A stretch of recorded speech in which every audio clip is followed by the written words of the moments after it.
A house that caters for a social family with multiple entertainment areas and style to boot. Now that's a place that I can call home.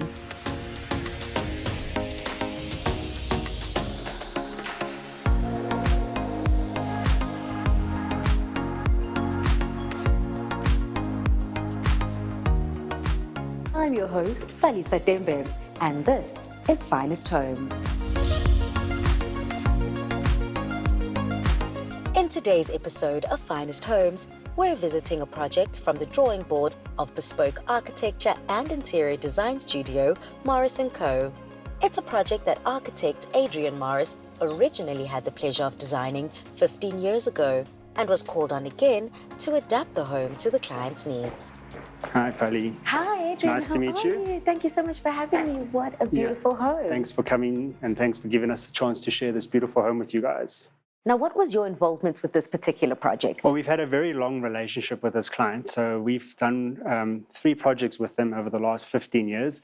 And this house was the first project we did with them 15 years ago. It was actually one of the first signature homes that I did as a young architect. And a couple of years ago, one of their holiday homes was tragically burned down in a fire.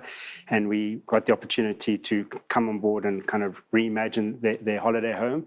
And the brief around that was creating a barefoot luxury kind of aesthetic to the home. And they really fell in love with what we ended up doing there. And when they came back to obviously Joburg, and they're saying, oh, is there something we can do with the home here that kind of brings that same kind of layer to it, but maybe in a more sophisticated, luxurious way. And that's really where this iteration of this home then started, yeah. So Adrian, what was the original client's brief and what did you feel needed to change? Well, originally what the client wanted was quite particular. They were looking for a home that could live big because they love entertaining, but also they had a young family, so they also wanted a home that could live small and intimate. So the way we designed the house was a Tetris of spaces that could all interconnect and flow. So when we walk through, you'll see there's a lot of doors that disappear into walls, which allows the home to be kind of big and small at the same time. And then the renovation was really about bringing like another layer to the home. So it wasn't about changing the layout. The layout lives really well, but it was just about bringing us kind of a softness and another layer of sophistication to the home, which was really inspired from the other home that we had done for them. Well, I'm very excited to walk inside and see the rest of the home. Great, let's go. Let's go.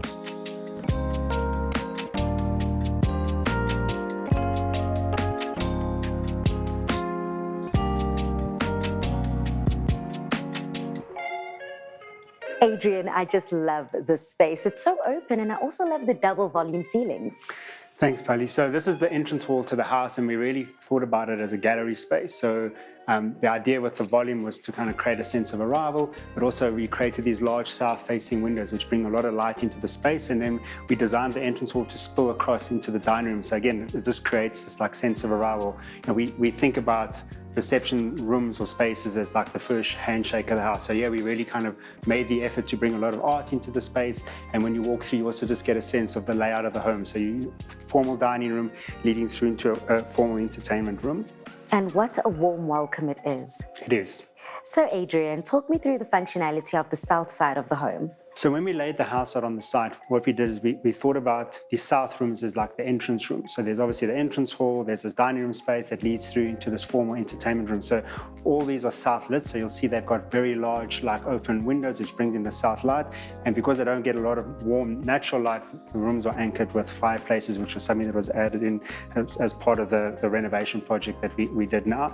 And you'll see that there is quite a contrast from this side of the house to the other side, which is north facing, which obviously gets a lot of generous sunlight, which is where we anchored the kind of everyday family living spaces. Well, I'm very intrigued to see the formal versus the family. So let's move through the space. Cool.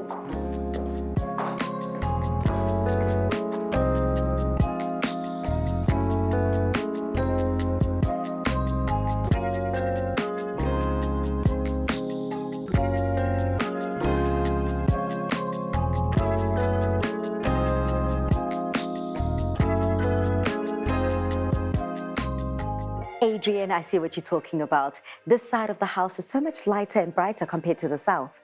Thanks, Pali. So yes, this is definitely the heart of the home, and where I think a lot of the kind of thought and energy went into design of this home. So we thought about this space as like an everyday family room. So it's anchored by the kitchen, which has got a little like pajama lounge or like a gaming room to the side, family dining table. family conversation area, which then leads out onto the patio. And the back of the space is anchored by the staircase, which takes you up into the pajama lounge upstairs. And we deliberately anchored that in the center of the design of the house so that, we freed up wall spaces either for art on the south, or we created this large panoramic window which looks out into the garden. And then the garden is very deliberately done where you've got this huge green wall of trees which anchors the north side of the property, and you've just got this very open, generous lawn space, and it's just really a wonderful space to be in. It's filled with light throughout the year, and it just really flows very nicely from inside to outside, and it's just made for kind of everyday casual living. It also feels like the house happens in 3 particular parts.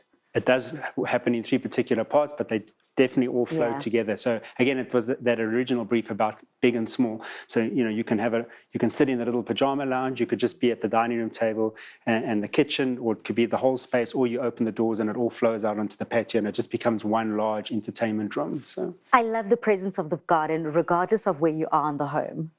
Yeah, so in all the homes we design, whilst we're not landscape architects or landscape designers, we always think about the outdoor rooms, as we call them. So in this home, the north part of the garden was very deliberately designed. We obviously pulled the house as far back to the south as we could to free up this long linear garden that you see.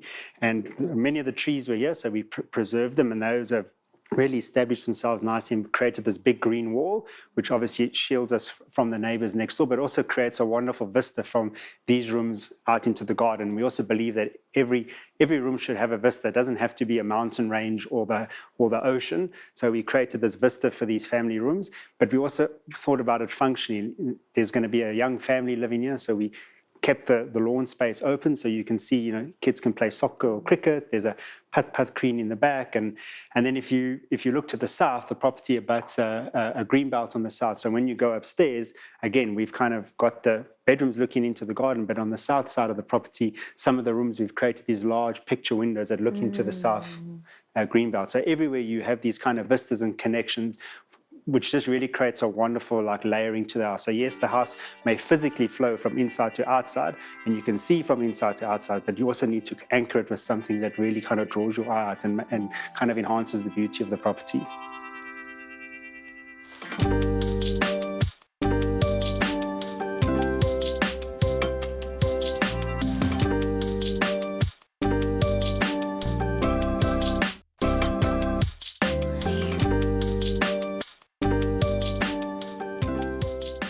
Adrian, this patio seems perfect for any summer day. How do all the different entertainment spaces speak to each other?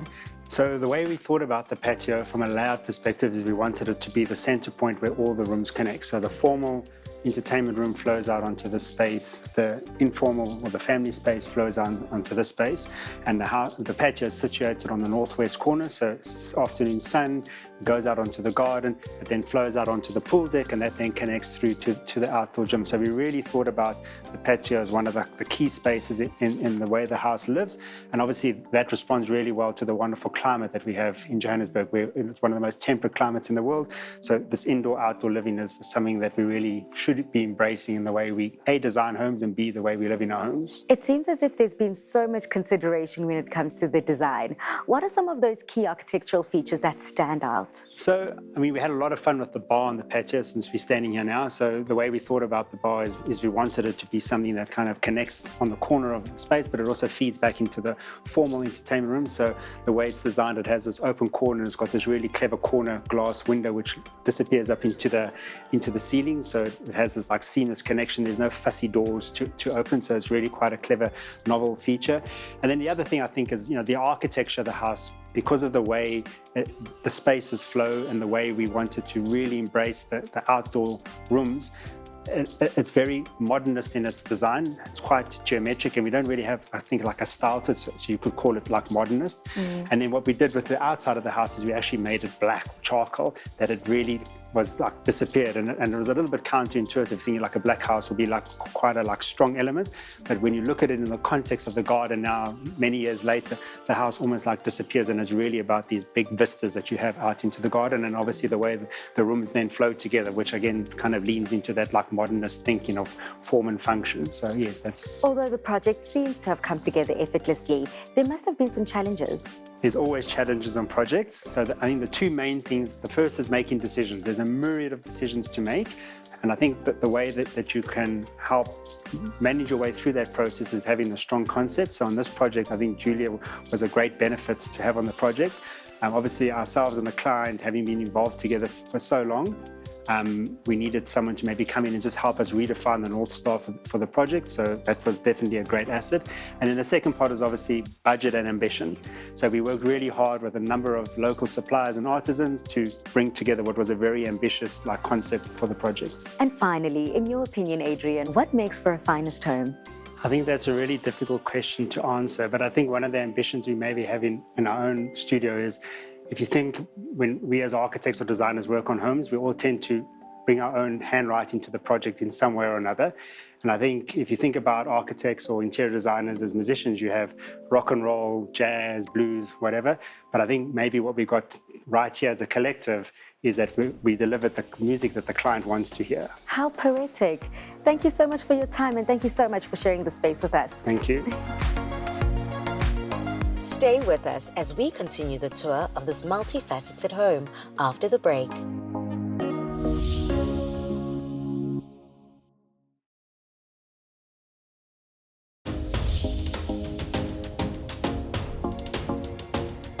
In today's episode of Finest Homes, we're visiting a project designed by architecture and interior design studio Morris & Co.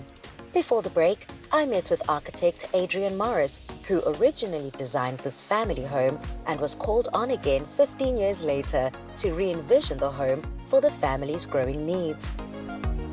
Before the break, we touched on the client brief and started exploring the ground floor. I cannot wait to find out more about the process of creating this stunning home.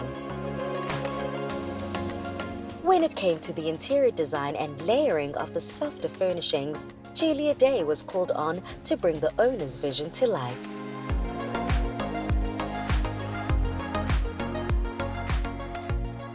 Julia, I love what you've done with the interiors. When did you come onto this project? I was actually invited right from the inception when the client decided that they wanted to kind of re-look at their existing home by Adrian and the client to kind of have a fresh look and a fresh perspective on the existing home, which Adrian had previously designed.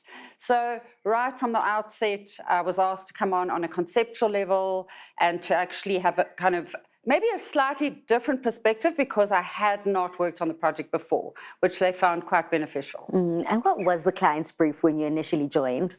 Well, this project was actually coming kind of in the time out of the pandemic. So obviously people had spent a lot of time at home and I think discovered, that their home was their haven and they wanted a more kind of cocooned environment and maybe a more simple environment. So a lot of the brief was to actually simplify on the very good bones of the existing house, but to simplify the living spaces and the flow within the home.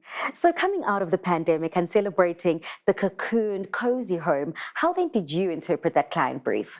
I think what we did is we eliminated before we started building again. So just simplified the spaces from an interior architectural point of view. So yes, we did move a few walls and we did throw out a lot. So from that perspective, a more simplified actual floor plan.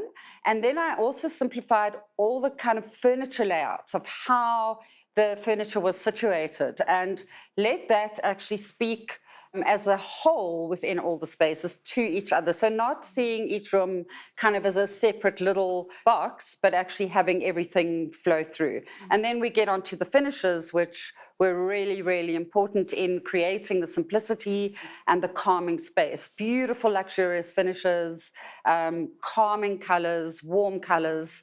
And then one of the other really important things is I put in a lot of fireplaces in the house. So that was to create a hearth in the home. If you take the home back to the original kind of homes where the family gathers, and those represent kind of gathering points and kind of warm areas within the spaces. And speaking about those finishes, I am obsessed with the decisions that you've made within the space, the kitchen. Well, again, we get back to the point of adding in simplicity. So the whole idea with the simplicity was to actually carry through the finishes and repeat them. So we're not adding a visual overload. A good example is this beautiful cream tile in the kitchen is then taken through into the patio. So these three spaces, the patio, the lounging area, and the eating area in the kitchen, I've now created in the layouts as one entire space that needs to be seen together. So again, repeating the timber in the furniture, repeating the timber in the bar, all of that is kind of a repetitive element to create the kind of calmness. And then at the same time, we want to add depth. So how did I do that?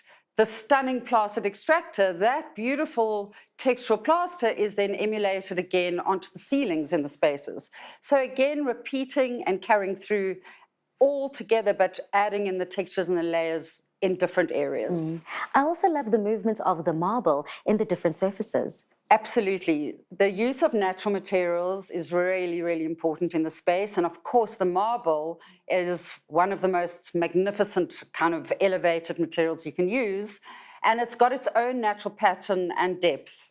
And then going back to the repetition of finishes, that marble I've utilized throughout the home in different instances. So we've got a stunning, beautifully made marble table. And then in other areas, I've done stunning fluted marble cladding for, again, one of my favorite fireplaces.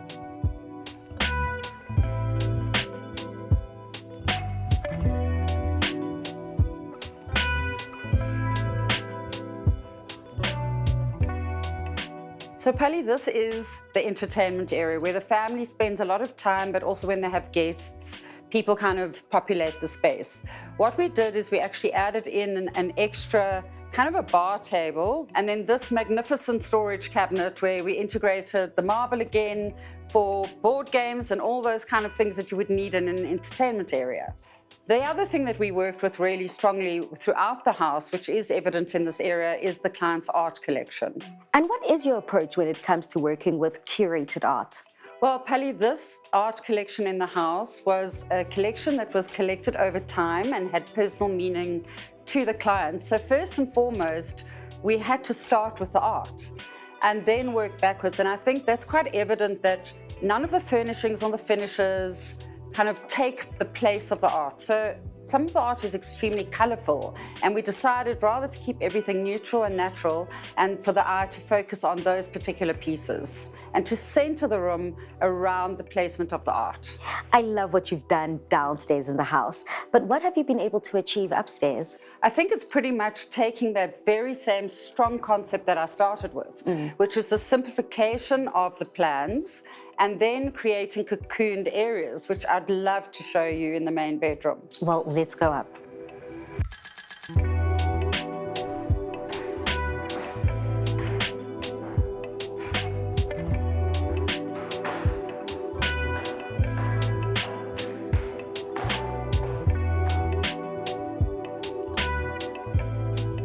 Oh, wow. Pali, this is the main bedroom and the main suite.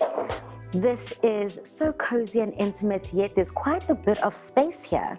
So this was probably one of the big changes in the home, where I totally redesigned the bedroom, the dressing room, and the bathroom as a unit. So into this space, I think there were about 60 detailed drawings that we did to include properly designed storage and to also create kind of different cocooned areas within the space. So if you come into the space, you'll see that we actually almost created an entrance hall into the main bedroom where the client could show their magnificent art and adding in storage. And then the next cocooned area, we did kind of a reading nook. And moving into one of my favorite parts of the main bedroom, the closet. Absolutely. So the closet was really, really important to the client because this was, again, the move to simplicity.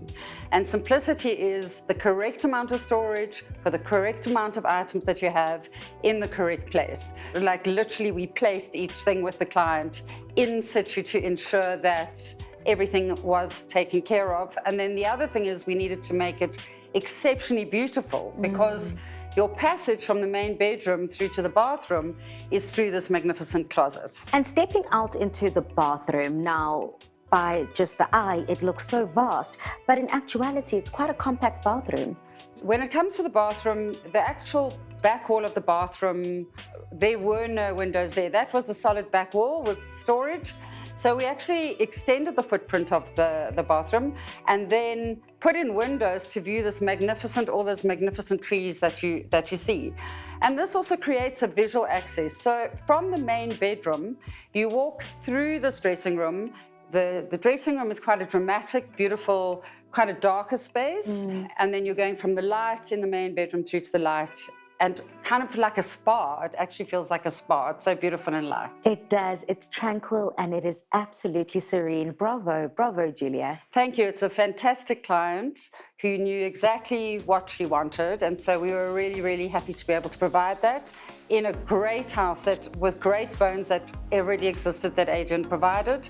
And I think Adrian also carried the brief through to really keep that essence of kind of all those millions of detailed drawings. So we are very, very grateful to him as well. In the perfect location.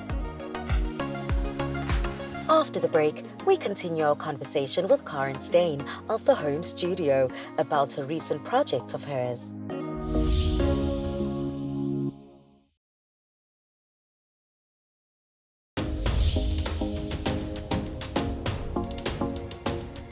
In today's episode of Finest Homes, we visited a family home in leafy Johannesburg North, where architect Adrian Morris of Morris & Co. had the opportunity to revisit and redesign a family home he originally designed 15 years before. With new additions and updated architectural features, interior designer Julia Day was called on to add her touch to this marvelous family home. In a previous episode of Finest Homes, we started a conversation with designer Karen Stain of the Home Studio about a recent project of hers. Karen guided us through this 2-level family home, touching on the layout and design of the upstairs area and the features of the bedrooms, pajama lounge, and the home office. Now we continue the home tour by moving down to the kitchen and main living areas. So as you come down the stairs, we come into the open plan living area, and you'll notice that there's quite a big contrast in finishes here. Upstairs we've gone for a darker look which focuses on materiality, and down here we've gone for a really light, bright open space. This area is made up of the dining room, the living room, the kitchen, and the playroom. And the whole focus of this area is that it opens to the outdoors. So all of the doors are stackable and they open wide open, and we go right out into the garden and the pool area. Where we're standing now actually used to be outside. So this was part of the outdoor area, and we enclosed it and brought it indoors to create the dining space and the living area. Over there, we used to have the garage. So we turned that into the kitchen and the kids' playroom area. In terms of look and feel for this area, we went for something that was very white. The client wanted that Mediterranean feeling, so we purposefully went for white floors. We brought in their current dining table and chairs, but the sofa we had custom made to give it a real sort of floating and holiday feeling. Because this is at the front and it receives all the light, we could make it really bright. But at the back of the room, we wanted to add a bit of contrast, a bit of depth to the space. So we brought the color into the kitchen. A sort of deep sagey green was what the client was after. So we incorporated that into the joinery and the kids' playroom. For the kitchen, it's not actually a very big space, so we had to make the most of the available joinery. We got very specific on the design. They didn't want any clutter on their countertop, so we had to hide most things as much as possible. They even have a little hidden bar in there that you probably wouldn't be aware of. The wine, the drinks fridge, it's all hidden within the joinery. They wanted a countertop again to play on that Mediterranean theme, so white and light, but we got a very nice light grey veining in it using the infinity surfaces. The kickback behind the kitchen counter has got a nice tongue and groove panel detail. It's very simple, but still a little bit of a feature behind the kitchen. So in this downstairs space, the ceilings are actually quite low. So we went for very simple external downlights on the ceiling, but as an alternative option, we went for feature lights on the wall. We've got these beautiful wall sculptures here from Studio 19. We've got very simple focal lights in the kitchen, and one of our favorite features is the balloon light in the kids' playroom downstairs. This client's approach to the house is a little different than what we're used to. Most client wants the design thread to run through their whole house. This client gave us the opportunity to bring personality to each space within the house. So the kids' bedrooms could get their own personality, the circulation spaces could get their own personality, upstairs and the office had its own personality, and we loved the opportunity to bring in unique personality to each space within the house.